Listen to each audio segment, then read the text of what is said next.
So I'm cutting out my stair stringers. I'm using my old form boards. Got some concrete on them, and I bought a bunch of these cheap. And you can't really see it now, but they're Craftsman blades from Lowe's because I knew I'd be cutting through some questionable material, and they suck. They hate cutting through Doug fir, so I'll probably just switch back to the Diablo and just let it get dull and change it out. So when I lay these out, I try to find, like, this is a bad spot. So I brought this is the nose of the first step. Tight to that edge, cutting those knots out. I mean, can't get rid of all of them, but then like here, you know, I made sure that this piece goes away, so that's not going to be in there. This one's cut out. I'm over cutting, which here,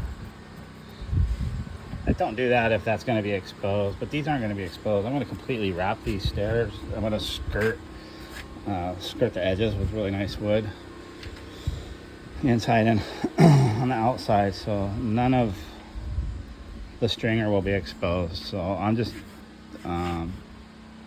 overcutting, you know. I'll back everything up a little bit, make sure it's stout,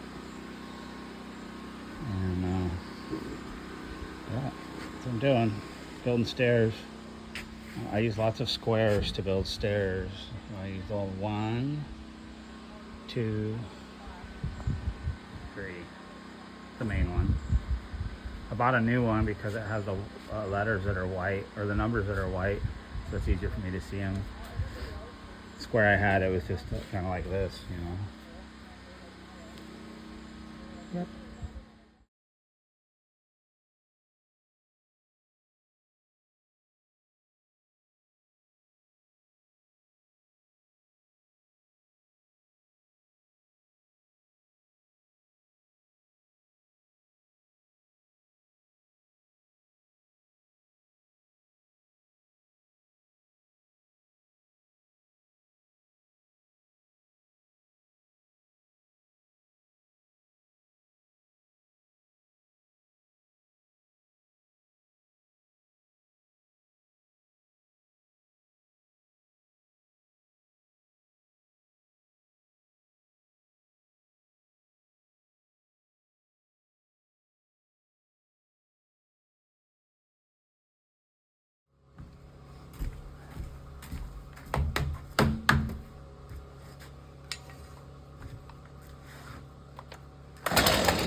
on there.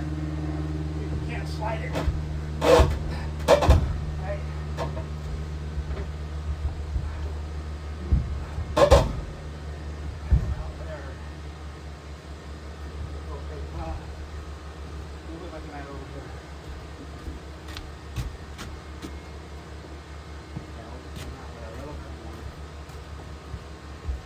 We're going to try to flush it up with the back side of this 2x4 here. Okay.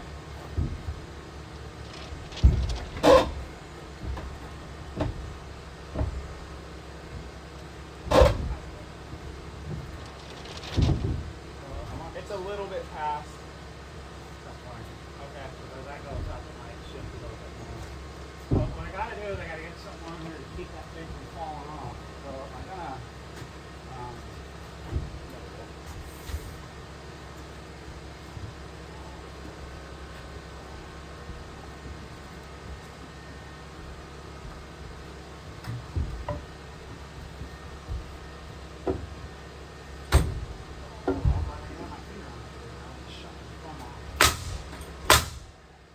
I'll keep it from going that way. I don't really have much to keep it.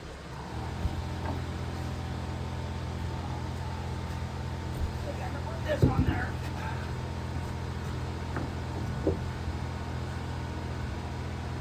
A little longer one. I only can on like.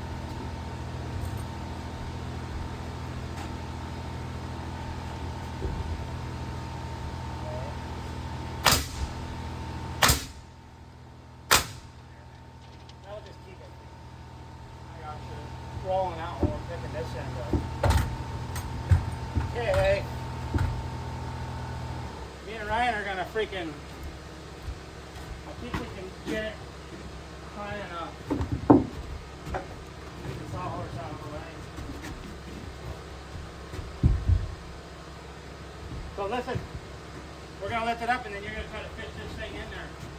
Okay, so you're probably gonna want to go maybe out past and then come back in or something, okay? Straight up. Okay, we're too far. So we gotta go that way a little bit. Right there. Okay, wait.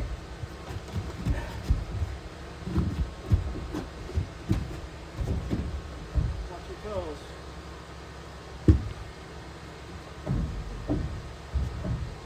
Yeah, good job, buddy. All right, that's good enough. Actually, pick it up a little bit. Okay, go. That's good. Awesome. Let's check it for level.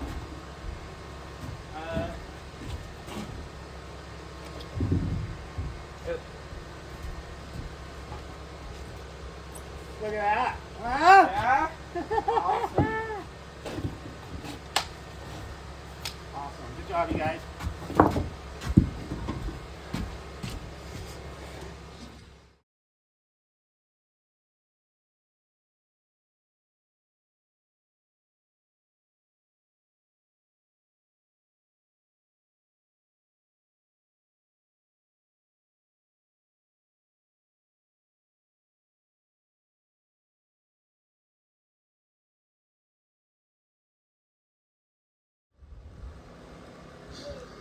So we got the beam in.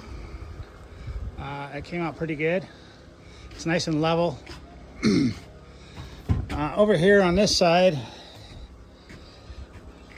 you see the beam's gonna stick out past this wall a little bit. And my plan is to, I gotta get a spruce log.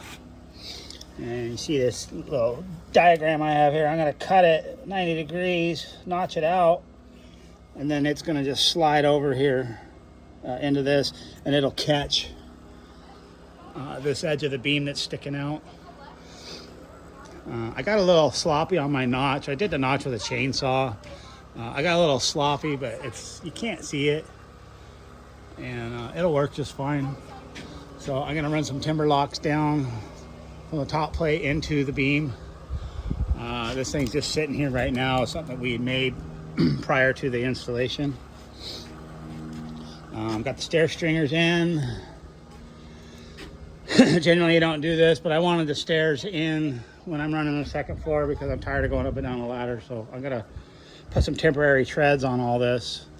And it took a little figuring and some math. Like I said, you generally want to do your stairs after the joists are in, but I took a chance and it came out good. So my number's great.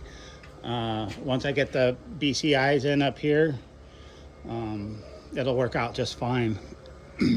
I held my stair stringers out away from the wall 3/4 of an inch so that my wall covering material can just slip right behind it.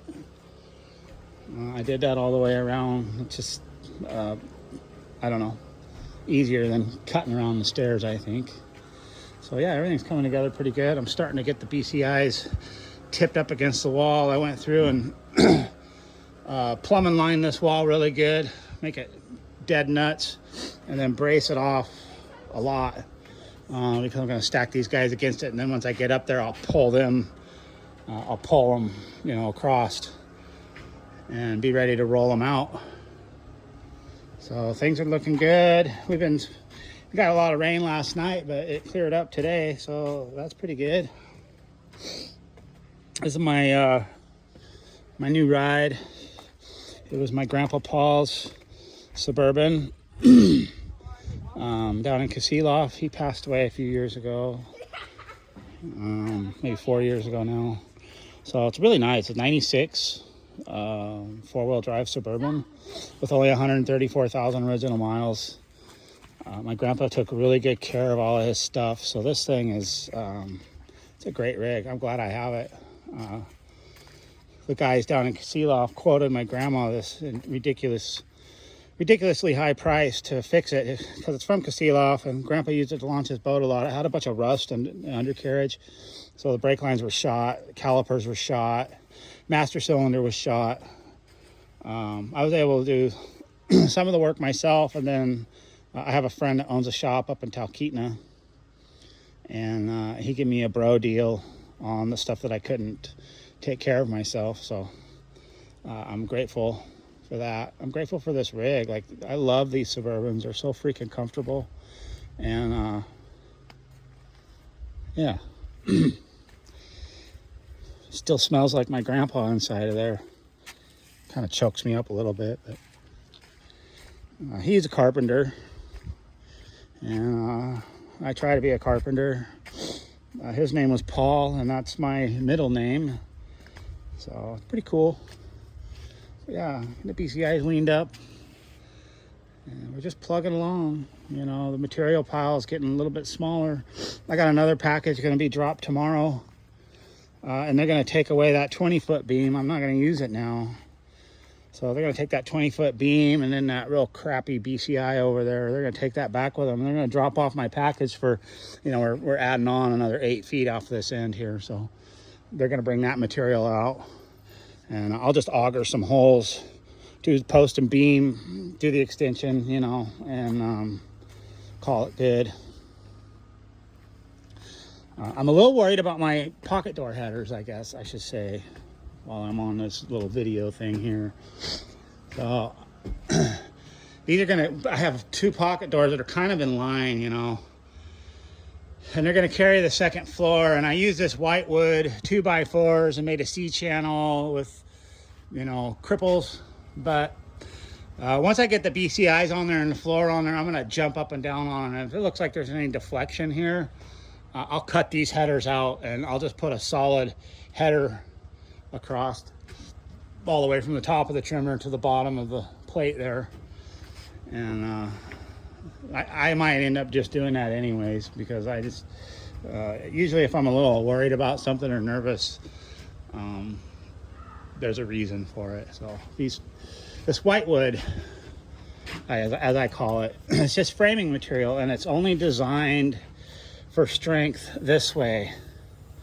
You can't really use it for floor joists or anything else like that. It's not very strong wood. My cabin in Talkeetna, when they built that, they did 24-inch centers, and they used studs for the floor joists, and it really shows. Like, the floor is pretty wavy up there. So yeah, there's our lake view. You know, as soon as we get up there, we'll have an even better lake view. I don't know if you can see the tops of those mountains if I zoom away. See those mountains over there? So when we get upstairs, we'll be able to see them. Right there, those little mountains there. Yeah, have a good day.